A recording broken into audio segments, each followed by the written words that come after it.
Thank you for being here today to celebrate this beautiful Mosaic mural opening at Sugar Sand Park.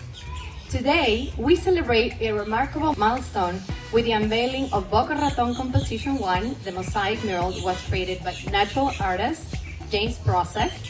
This artwork not only commemorates the 50th year anniversary of the Beach and Park District, but also stands as a point of reflection.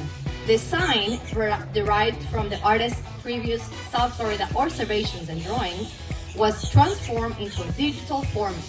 Artaic, the tile manufacturing company, translated and rendered the design into a special format into a mosaic blueprint.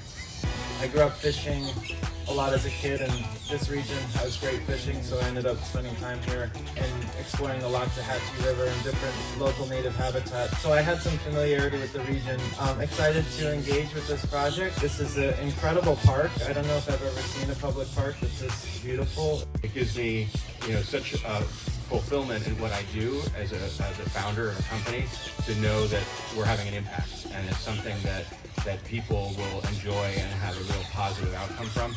This mural signifies the fusion of tradition and technology, a true testament to the creativity that characterizes Boca Raton.